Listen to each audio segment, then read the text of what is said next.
My name is Nathan Reeves.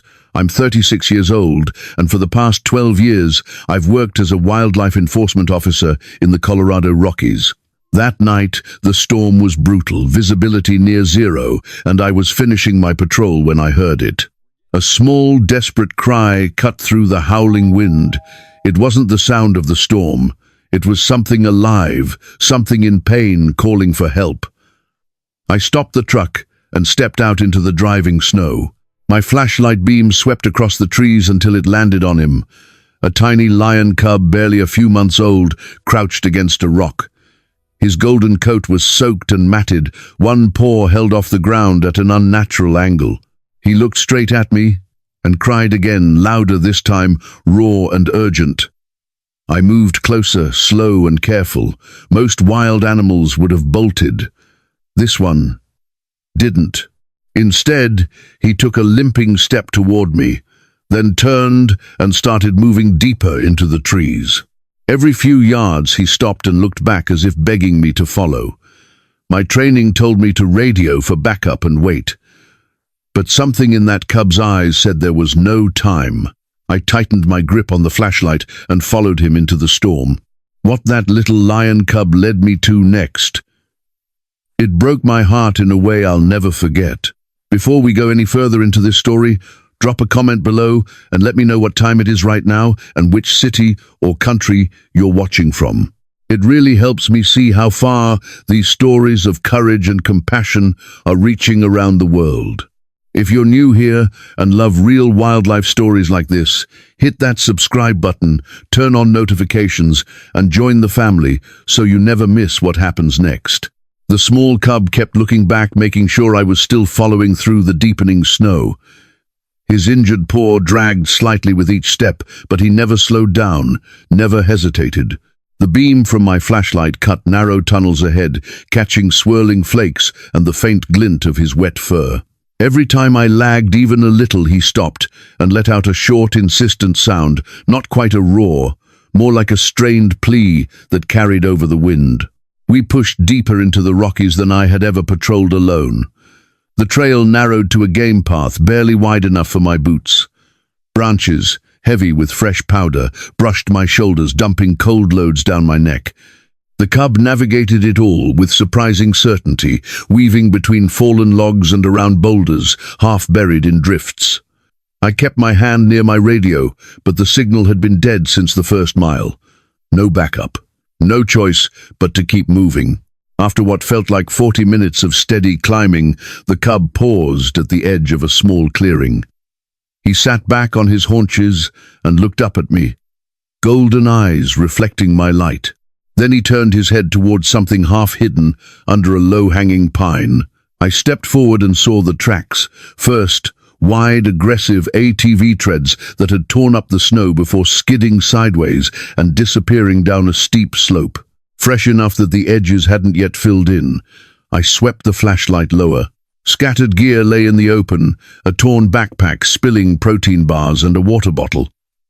A single glove, frozen stiff, a notebook with pages fluttering in the wind. Nearby, a small metal tag glinted on the ground, engraved with AG 2023. The cub moved to it, sniffed once, then looked back at me, as if confirming I had seen it too. The slope dropped sharply from there. I edged closer, boots crunching on ice-crusted snow. Halfway down, the beam caught the wreck, an overturned ATV lodged against a cluster of rocks, one wheel still spinning slowly. The engine had long since died, but the smell of burnt oil hung in the air. And then I saw him. A man lay pinned beneath the frame, upper body twisted awkwardly, one leg trapped under the bent metal.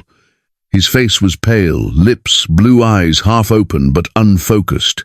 Blood had darkened the snow around his hip, not gushing but steady. He wasn't moving much, just shallow breaths that fogged faintly in the cold. The cub reached him first. He pressed against the man's side, nosing his jacket, letting out a low, urgent sound. The man stirred weakly. His hand lifted an inch, fingers brushing the cub's ear. "Leo," he rasped, voice barely audible over the wind. "Good boy." That was when I recognized him. Doctor Alexander Grant, the biologist whose disappearance had been all over the regional alerts 2 days earlier. He'd been conducting fieldwork on reintroduction programs, big cats orphaned or displaced. Everyone assumed the storm had claimed him. I dropped to my knees beside them, heart hammering. "Doctor, Grant, can you hear me? I'm Officer Nathan Reeves. I'm getting you out." He blinked slowly, trying to focus. "The cub. He found you." His words slurred, fading into a groan. The ATV frame was heavy steel, twisted from the impact. I braced my shoulder against the roll bar, dug my boots in and pushed. Nothing. Snow gave way under my feet. I tried again, grunting with effort, muscles burning. The machine shifted an inch, then another. Metal groaned. The cub backed up, watching intently. One more heave. The frame lifted just enough. I grabbed Grant under the arms and pulled, sliding him free across the snow. His leg came out, bent at a wrong angle, compound fracture, no question. He cried out once, sharp and raw, then went limp. I checked his pulse, weak but there. Breathing shallow. Hypothermia setting in fast. I stripped off my outer jacket, wrapped it around him, then tore strips from my shirt to stabilize the leg as best I could. The cub stayed close, body pressed against Grant's chest like he was trying to share warmth.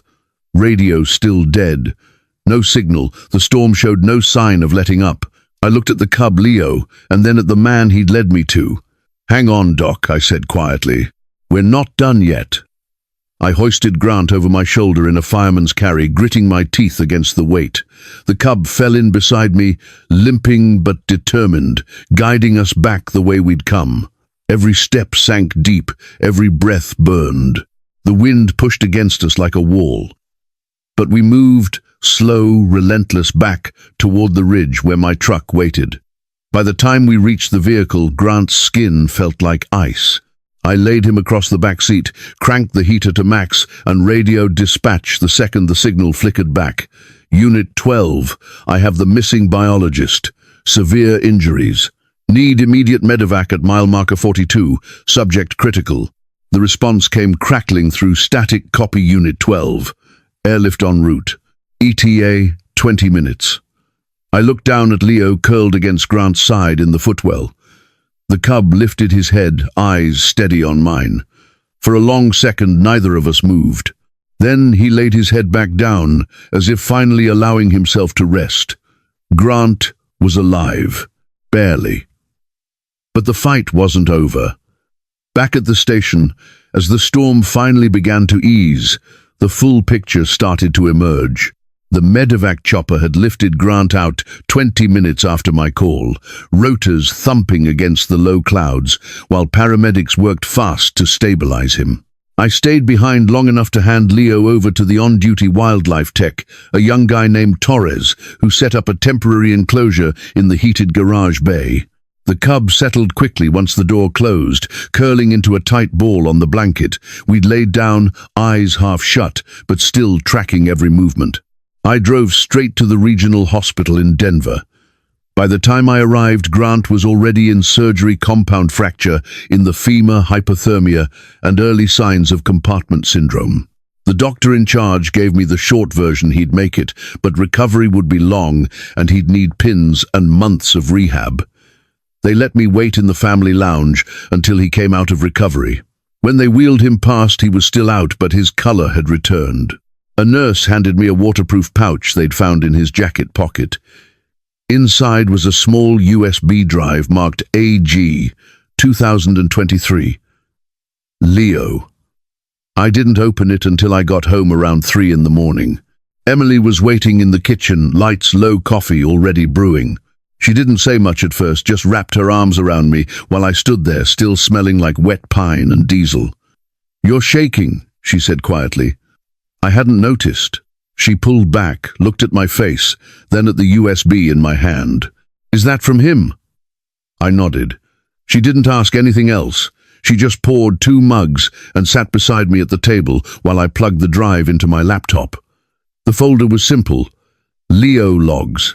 Dozens of dated video files going back almost 2 years. I started with the earliest one. The screen filled with shaky, handheld footage of a much smaller cub eyes, barely open fur, damp one front leg in a tiny splint. Grant's voice came from off-camera, calm and steady. Day 3. Found him near the old quarry after a poacher's trap took the mother. Dehydrated, broken radius. He's fighting though. Strong heart rate. The camera panned as the cub nosed toward a bottle Grant held. He drank slowly, then looked straight into the lens like he already knew the man behind it. I clicked forward. Month after month, the videos showed growth. First steps without the splint, learning to pounce on leaves, climbing low branches in a fenced enclosure. Grant had built deep in the forest. Grant narrated every milestone with the same quiet pride. He's imprinting, but I'm keeping human contact minimal. He needs to stay wild at his core.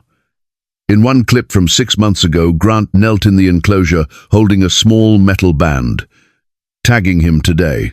AG 2023, just in case he ever needs his story told. Leo pawed at Grant's sleeve, then pressed his head against the man's chest. Grant laughed softly. Yeah, buddy, we're in this together. The later files shifted tone. Grant's face appeared more often, tired but determined. He follows commands now, not obedience, understanding. He knows symbols, responds to my voice even at distance. If something happens, he'll find help. I believe that. The final video was dated 3 days before the accident. Grant sat inside his field tent, rain drumming on the canvas behind him. If you're watching this, Leo found someone. Take care of him. He's not ready for full release yet, but he knows what trust feels like. That's his real strength.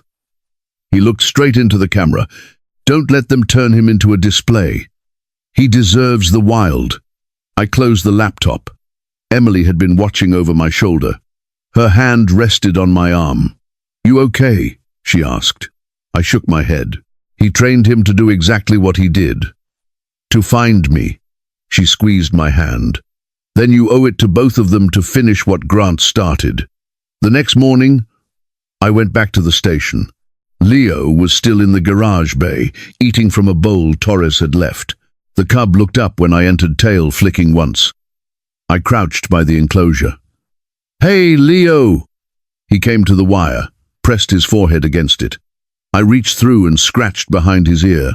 He leaned into it, eyes closing for a second.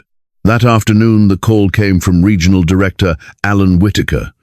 He didn't waste time on greetings. Officer Reeves, I've reviewed the incident report. The lion cub is now state property under the Endangered Species Recovery Act. We're transferring him to the Wildlife Research Facility in Fort Collins for behavioral assessment and potential exhibition. Public interest is already high. Donations are coming in. This is a win for conservation funding. I gripped the phone tighter. Sir, Doctor, Grant's logs make it clear Leo was being prepared for release, not captivity. Whitaker's tone flattened. Grant's personal project doesn't override protocol. The animal has unique training. That makes him valuable. He stays in custody until we decide otherwise. That's an order. I hung up. Torres was standing in the doorway, arms crossed. They're sending a transport team tomorrow. I looked at Leo, who had curled up again but kept one eye on me. Emily's words echoed in my head. Finish what Grant started. The decision settled in my chest like a stone. Leo wasn't going anywhere near a display cage. The days that followed brought a different kind of storm, one inside the system. I spent the next morning at the station reviewing protocol files, while Leo paced the temporary enclosure. Torres had already received the transport order paperwork. The cub stopped every few laps to look at me through the chain-link ears, forward, waiting for something I couldn't yet give him. Dr. Sofia Ramirez arrived unannounced around noon. She walked straight into the garage bay badge clipped to her coat, carrying a vet kit and a tablet. Sofia had worked with Grant on several reintroduction projects. She knew Leo's file better than most. She crouched by the enclosure, without a word opened her kit and checked the cub's vitals through the wire. Leo approached immediately, pressing his side against the fence. She ran her fingers along his flank, then looked up at me. He's healing fast. No infection. But he's stressed. This place isn't good for him long term. We moved to the break room. She set her tablet down and pulled up Grant's latest progress reports, ones the regional office hadn't yet seen. Alexander was documenting Leo's cognitive mapping skills. He could navigate back to base from 3 miles out using landmarks Grant taught him. That's not typical imprinting. That's partnership. She tapped the screen. If Whitaker gets him into a research exhibit, those skills get reduced to tricks for donors. Leo loses what Grant spent 2 years building. I leaned against the counter. Whitaker's already decided. Transports tomorrow. Sophia's eyes narrowed. Then we push back. I've got contacts on the Federal Oversight Board. We file an emergency injunction citing Grant's documented intent for release. It buys time. I nodded slowly. Leo ends up in a pen for years. That evening, Emily met me at the door with a quiet look. I knew too well. She'd seen the news alerts local stations running segments on the heroic rescue lion cub. She waited until I hung my coat before speaking. You're going to fight this, aren't you? I didn't lie. I have to. She crossed her arms.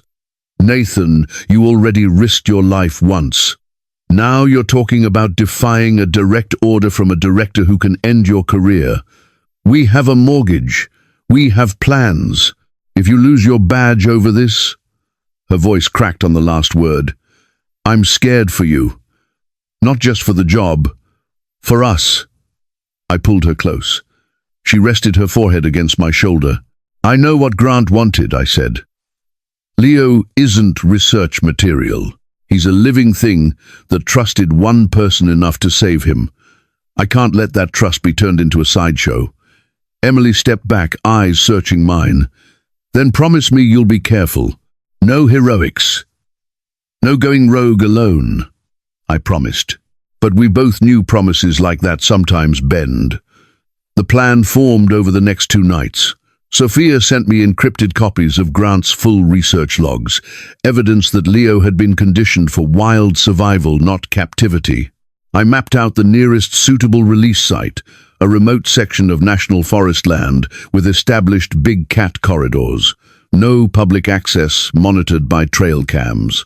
I checked gear quietly, tranquilizer darts for safety, GPS collar to track him, post-release bolt cutters for the enclosure lock if needed.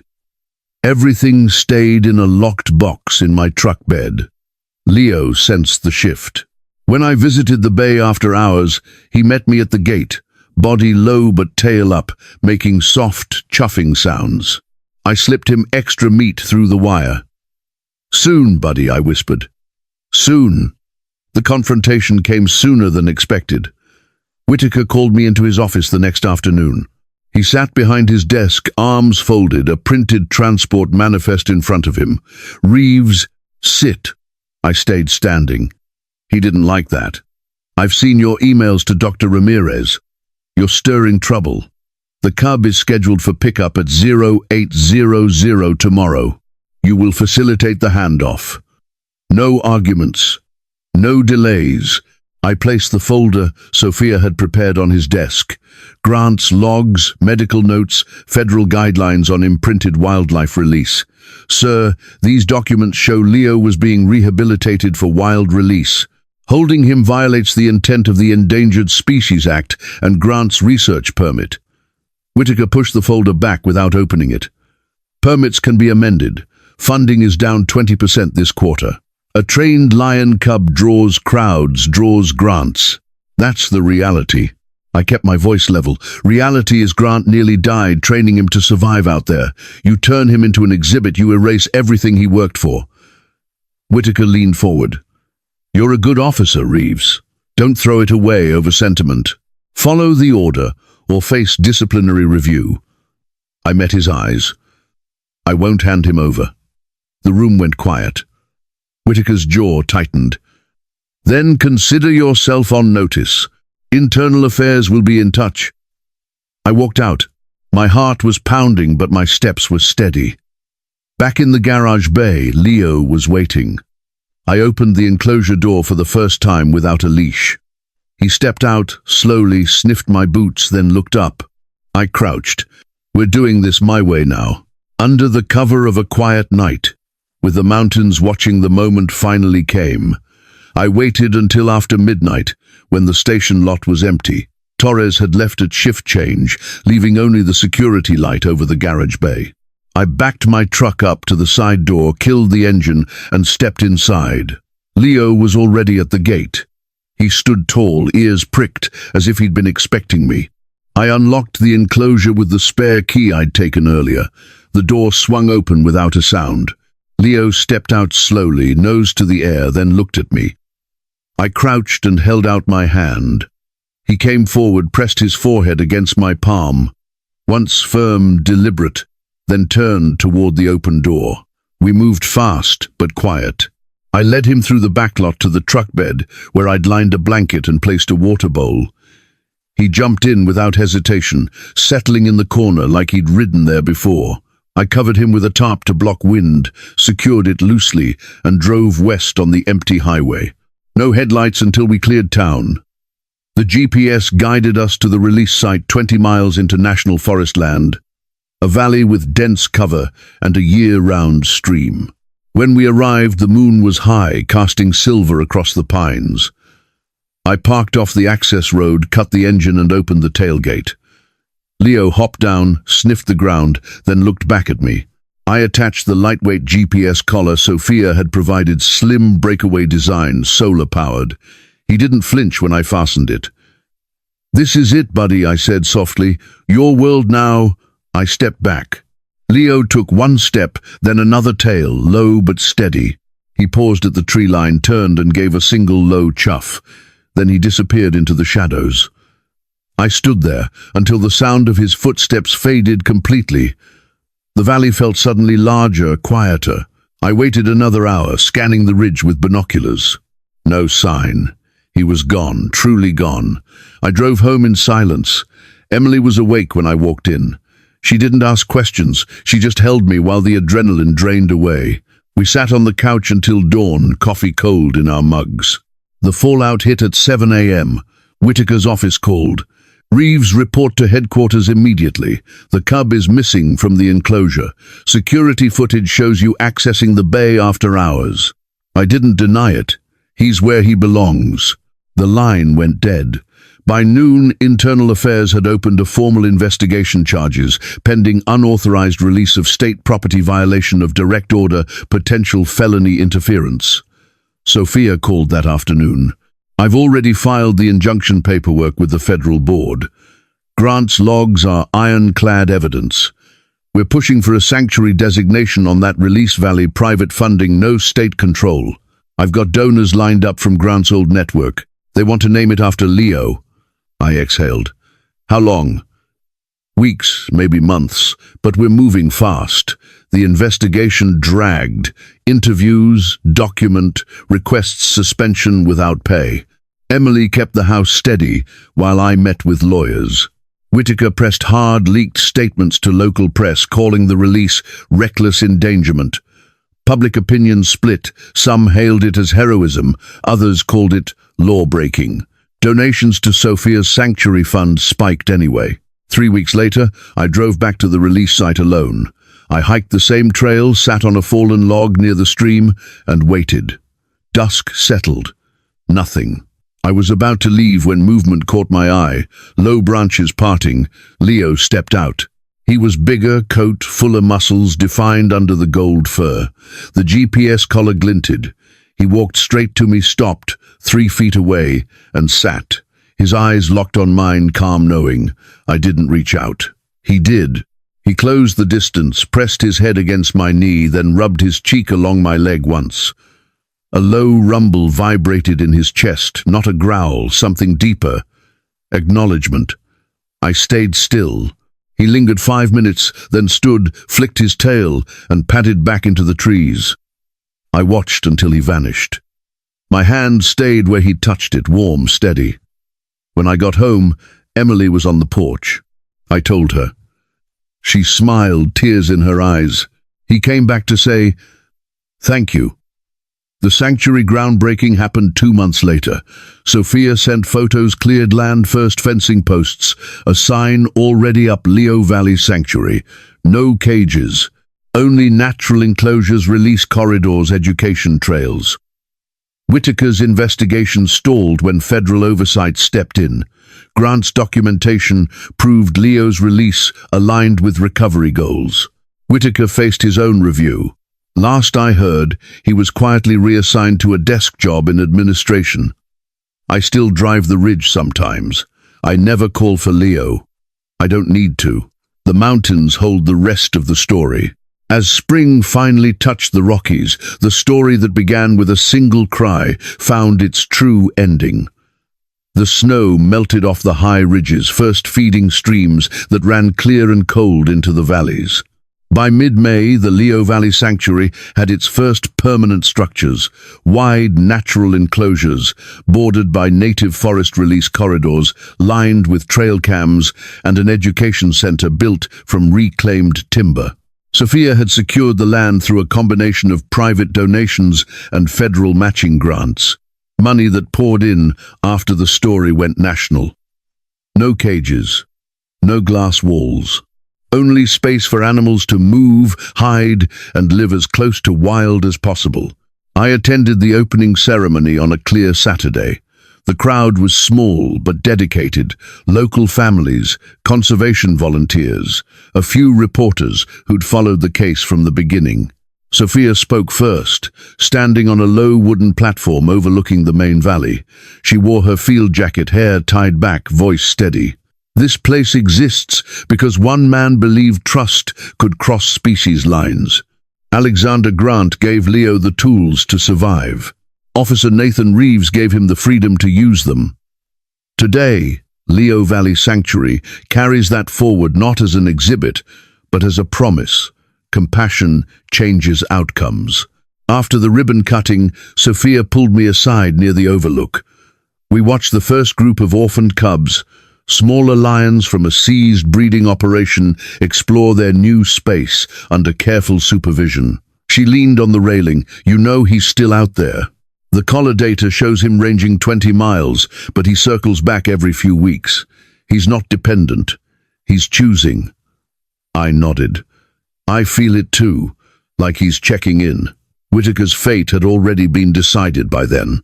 The Federal Oversight Board reviewed the case after Sophia's injunction succeeded.